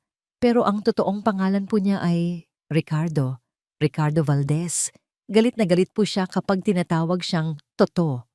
Biglang naalala ni Liwayway ang sinulat ni Jasmine sa journal. Okay, kalma lang Liwayway. Makinig kang mabuti. Utos ng lalaki. Hindi ko alam kung sino ka, pero alam ko ang kapatid ni Sinag. Kapag sinabi mong totoo ang sinasabi mo, tutulungan kita. Susubukan kong gumawa ng paraan. Ngayon, ilagay mo ang telepono sa ilalim ng unan. Huwag kang gagawa ng anumang bagay na makapagpapahalatang may komunikasyon ka. Maghintay ka lang. Intindihin mo? Oo po, sagot niya. Luha ay tuloy-tuloy pa rin sa pag-agos. Magpakatatag ka, Liwayway. Nandyan na kami, sabi ng lalaki bago tuluyang naputol ang tawag. Inilagay ni Liwayway ang lumang telepono sa ilalim ng unan, kasama ang gusot na papel. Ngayon, wala na siyang magagawa kundi maghintay. Umaasa. Nagdarasal. Ang gabi ay tila isang kawalang hanggan. Hindi siya natulog. Nakaupo lang siya sa sahig, yakap-yakap ang kanyang sarili, nakikinig sa bawat tunog. Ngunit ang tanging naririnig niya ay ang pintig ng kanyang puso at ang mga alaala ng mga pangungusap mula sa journal ni Jasmine. Dumating ang umaga, ang pinakamalamig na umaga sa kanyang buhay. Ang isang kasambahay na may maingat na mukha ang nagbukas ng pinto para tulungan siyang maghanda, walang salita. Ang bawat galaw ay mechanical. Ang bawat pagkilos ay nagpaparamdam kay Liwayway na siya ay isang manika na ginagayakan para sa isang ritual. Isinuot niya ang wedding gown. Ang makeup artist ay naglagay ng makapal na makeup para matakpan ang pamumula ng kanyang mga mata. Ngunit walang makapagtago sa walang buhay na kislap sa kanyang mga mata. Nang matapos ang lahat, hinarap niya ang salamin. Isang manika. Iyon ang nakita niya. Isang perpektong magandang manika na nakangiti. Handang maging asawa ng kanyang halimaw. Bumaba siya sa hagdan, alalay ng kasambahay. Sa ibaba, naghihintay si Silakbo. Nakasuot ito ng isang mamahaling tuksido, gwapong-gwapo. Ang nangiti nito ay malawak, punong-puno ng pagmamay-ari. Ngayon, sa harap ng lahat, ang maskara nito ay perpektong suot. Ang ganda-ganda mo. Mahal ko? Sabi nito. Ang mga mata ay tila nagdiriwang. Ang gabi na ito, matagal nating pinangarap. Kinilabutan si Liwayway. Wala siyang masabi. Tumango lang siya. Dinala siya ni Silakbo sa isang malaking ballroom ng hotel. Puno ito ng mga bisita. Mga mayayamang tao na halos hindi niya kilala. Lahat ay nakangiti, bumabati. Ang buong lugar ay puno ng puting bulaklak at kumikinang na dekorasyon. Perpekto. Isang perpektong kasinungalingan. Naglakad sila sa aisle. Ang bawat hakbang ay isang paghihirap. Ang kanyang mga paa ay mabibigat. Ang kanyang puso ay parang gustong lumabas sa kanyang dibdib. Habang lumalakad siya, pinilit niyang hanapin ang mga mukha ni Sinag ng lalaking tumawag sa kanya. Wala. Wala si Sinag. Wala ang mga pulis. Bigo ako. Ang pag-asa ay nagsimulang maglaho. Walang tutulong sa akin. Nakarating sila sa altar. Ang pari ay nakangiti. Ang mga salita ng seremonya ay nagsimula nang lumabas mula sa kanyang bibig. Kayo, Silakbo Valencia, tinatanggap mo ba si Liwayway Reyes? Opo, mabilis na sagot ni Silakbo, hindi nagdadalawang isip. At ikaw naman, Liwayway Reyes, tinatanggap mo ba si Silakbo Valencia? Huminga si Liwayway ng malalim. Ang oras ay huminto. Ang kanyang puso ay kumakarera. Ito na. Ito na ang huling sandali. Akmang bubuksan niya na sana ang kanyang bibig para sumagot. Nang biglang isang matinis na sigaw ang pumunit sa katahimikan ng buong ballroom. Mamamatay tao siya! Ang lahat ng ulo ay sabay-sabay na napalingon. Sa dulong bahagi ng aisle, nakatayo si Sinag. May kasama itong matatangkad na lalaki, nakasuot ng uniforme ng pulis. Ang mukha ng bata ay puno ng luha at galit.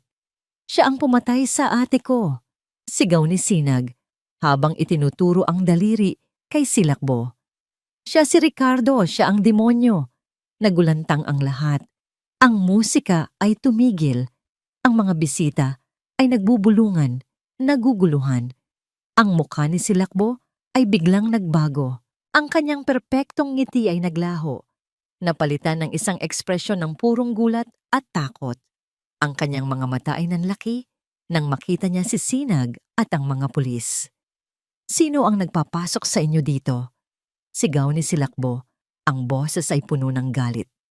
Silakbo Valencia, you are under arrest for the murder of Jasmine Valdez and multiple counts of kidnapping and homicide, sabi ng isang pulis habang papalapit ang mga ito. May warrant of arrest kami. Nagpanik si Silakbo. Ang kanyang katawan ay nanginginig. Ang lahat ng pagpapanggap ay naglaho. Ngayon, ang nakikita ni Liwayway ay ang tunay na halimaw. Sa isang iglap, marahas niyang hinawakan ang braso ni Liwayway. Hinila niya ito palapit sa kanya at sa bilis ng kidlat, dumukot ito ng isang matalim na bagay mula sa bulsa ng kanyang taksido. Isang maliit na shard ng basag na salamin mula sa loob ng kanyang bulsa. Itinutok niya ito sa leeg ni Liwayway. Huwag kayong lalapit! Sigaw ni Silakbo. Ang boses ay basag at puno ng desperasyon. Kung hindi, papatayin ko siya. Ang buong ballroom ay napuno ng ingay. Ang mga bisita ay nagsimulang magsigawan at magtakbuhan. Naramdaman ni Liwayway ang malamig na dulo ng salamin sa kanyang balat. Ang kanyang puso ay bumagsak. Hostage. Siya ngayon ang hostage ng lalaking kanyang pakakasalan. Ang mga pulis ay huminto sa kanilang paglapit. Itinutok ang kanilang mga baril kay Silakbo. Bitawan mo ang babae, Silakbo. Wala kang mapapala dito. Sigaw ng pinuno ng mga pulis. Hindi! Hindi ko siya bibitawan. Akin siya. Akin lang siya. Sigaw ni Silakbo. Ang mga mata ay nanlilisik na parang baliw. Naramdaman ni Liwayway ang init ng hininga ni Silakbo sa kanyang balat. Ang amoy nito ay nakasusuka. Hindi ang mamahaling pabango na minsan niyang hinangaan, kundi ang amoy ng takot at pagkabaliw. Sa isang iglap, naalala niya ang huling entry sa journal ni Jasmine. Ang totoo niyang pangalan ay Ricardo, pero ang pinakakinaiinisan niya ay kapag tinatawag siyang Toto. Iyon ang tawag sa kanya noong bata siya, noong wala pa siyang pera. Kailangan niyang gumawa ng isang bagay. Ito na ang kanyang huling pagkakataon. Toto, pabulong niyang sabi. Sapat lang para marinig ni Silakbo. Ang bibig niya ay halos nakadikit sa tenga nito. Bakit mo ginagawa to, Toto? Biglang nanigas ang katawan ni Silakbo. Ang hawak nito sa kanya ay lumuwag ng bahagya. Ang kanyang mga mata ay nanlaki. Puno ng purong pagkabigla at galit na pinipigilan. Sa sino? Sino ang nagsabi sa'yo niyan? Bulong nito, ang boses ay nanginginig. Ang kanyang paghawak sa shard ng salamin ay bahagyang lumayo sa leeg ni Liwayway. Ang isang salita, Toto, ay parang kidlat na tumama kay Silakbo. Ang kanyang mga mata ay nanlaki. Ang hawak niya sa shard ng salamin ay bahagyang lumuwag. Ang kanyang buong katawan ay nanigas. Tila isang rebulto, ang kanyang mukha ay puno ng halo-halong pagkabigla at matinding galit.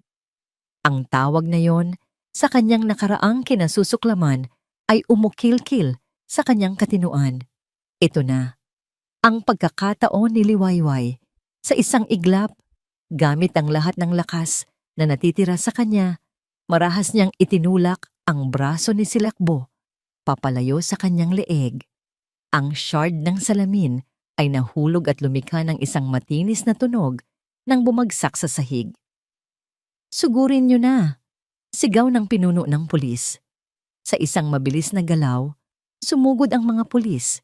May isang pulis na mabilis na humarang kay Liwayway, habang ang iba ay mabilis na kinubkob si Silakbo.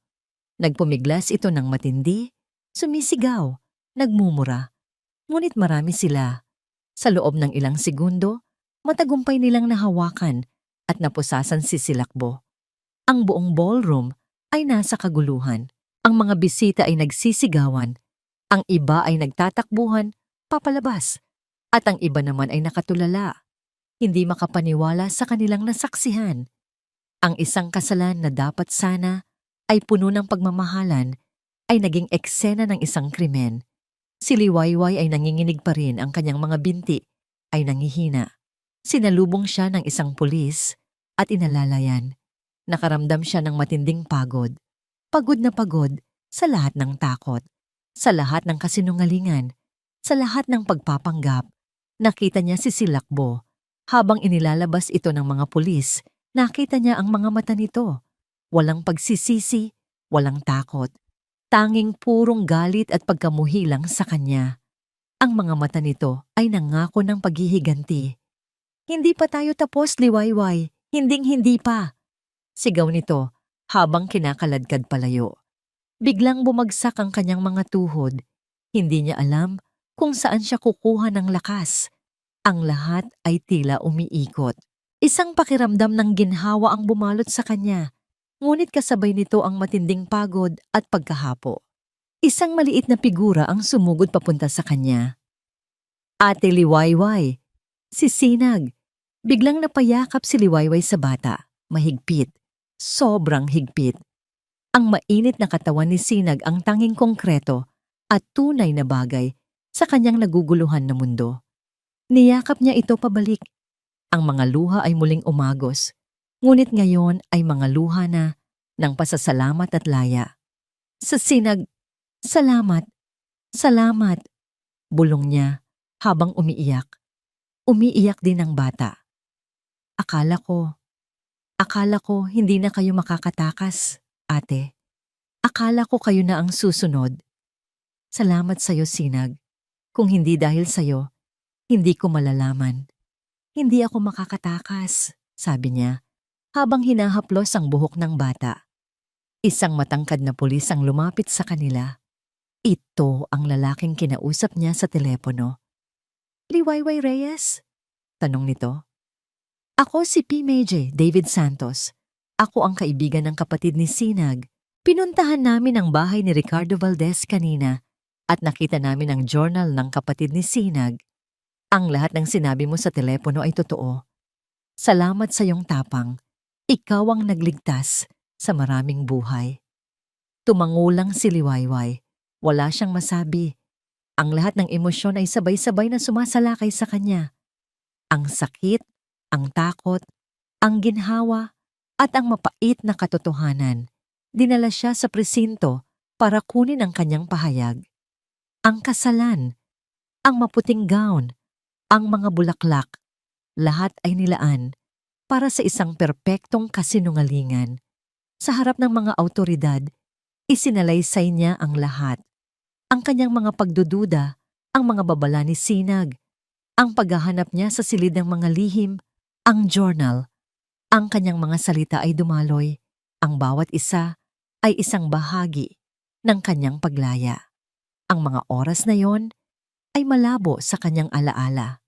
Ang mga tanong ng pulis, ang mga flash ng kamera mula sa mga reporter, ang paulit-ulit na pagkwento ng parehong kwento. Ang pinakamasakit ay ang realization na ang lalaking minahal niya, pinaniwalaan niya, ay isang halimaw na nakasuot ng maskara.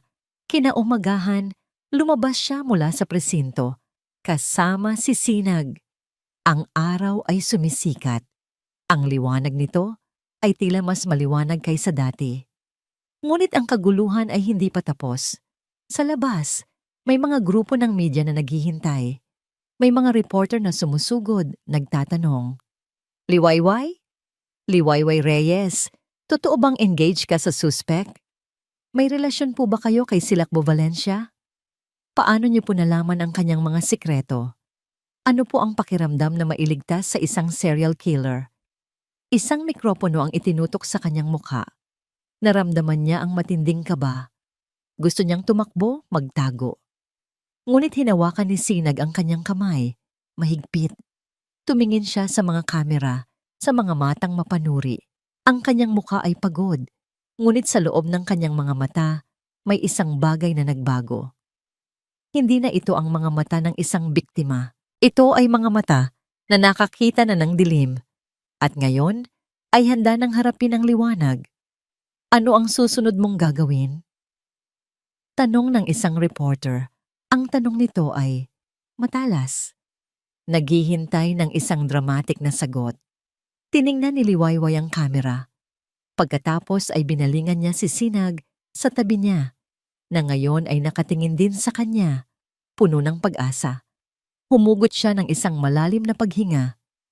Ano ang susunod mong gagawin? Ang tanong ng reporter ay umalingaw-ngaw sa hangin. Ngunit ang Liwayway na nakatayo sa harap ng mga kamera ay hindi na ang Liwayway na takot at nanginginig. Ang kanyang mga mata, bagaman may bakas pa rin ng sakit, ay kumikislap sa isang bagong determinasyon. Hinigpitan niya ang hawak sa kamay ni Sinag. Ang gagawin ko po, sinimulan niya. Ang kanyang boses ay mahina, ngunit malinaw. Ay sisiguraduhin na wala ng ibang Liwayway at wala ng ibang Jasmine ang mapapahamak. Aalagaan ko po ang mga batang gaya ni Sinag na walang boses at walang kapiling. Isang taon ang lumipas mula ng gabing iyon ng kaguluhan. Ang pangalan ni Silakbo Valencia o Ricardo Valdez ay naging usap-usapan sa buong bansa. Ang kanyang mga krimen ay nabunyag. Ang mga koleksyon niya sa sikretong silid ay naging pangunahing ebidensya. Ang journal ni Jasmine ay nagpatunay sa kanyang pagiging halimaw. Siya ay nahatulan, ngunit para kay Liwayway, ang hustisya ay hindi lamang ang pagkakakulong ng kanyang nagpahirap. Ang hustisya ay ang pagbibigay ng bagong pag-asa. Isang makulay na ribon ang ginupit. Maligayang pagbubukas sa ating lahat, mga kababayan. Sigaw ni PMJ David Santos, na ngayon ay isa sa mga board member ng kanyang bagong proyekto. Ito ang araw ng pagbubukas ng Sinag Pag-asa Shelter. Ang dating lumang gusali sa isang liblib na bahagi ng syudad na binili gamit ang bahagi ng pera mula sa Biktima Compensation Fund at mga donasyon mula sa mga taong naantig sa kanyang kwento, ay ngayon ay isa ng maliwanag at makulay na sentro ng pag-asa. May mga bagong pinturang kulay dilaw at asul. May maliit na hardin na puno ng mga bulaklak. May palaruan sa likuran. Si Liwayway, nakasuot ng isang simpleng puting damit, ay nakatayo sa tabi ni MJ Santos. Ang kanyang ngiti ay maluwag at totoo. Ito na ang kanyang Liwayway, ang bukang Liwayway. Nagsalita siya sa harap ng mga bisita, mga opisyalis ng gobyerno at mga volunteer. Isang taon po ang nakalipas, halos mamatay po ako sa takot at kawalan ng pag-asa. Panimula niya, ang kanyang boses ay matatag. Ngunit mula po sa aking pinakamadilim na karanasan, natuto po akong bumangon at natuto po akong magmahal muli. Hindi man po pag-ibig ng isang lalaki, kundi pag-ibig para sa mga nangangailangan. Pag-ibig para sa mga bata na gaya ni Sinag, na siyang nagbigay sa akin ng liwanag sa gitna ng dilim. Tumingin siya kay Sinag. Ang bata, na ngayon ay nakasuot na ng malinis na uniforme ng eskwelahan, ay nakaupo sa harap, kasama ang iba pang mga bata na ngayon ay nakatira sa shelter. Si Sinag ay tumangkad na, mas malusog at ang mga mata nito ay hindi na puno ng takot, kundi ng kislap ng pag-asa. Nag-aral na ito. At siya ang kuya ng lahat ng mga bata sa shelter. Matapos ang seremonya, dinala ni Liwayway ang mga bata sa isang malaking kwarto na puno ng mga libro. Doon, umupo siya sa isang upuan at ang mga bata ay lumapit. Umupo sa sahig sa kanyang paanan. Binuklat niya ang isang libro ng kwentong pambata.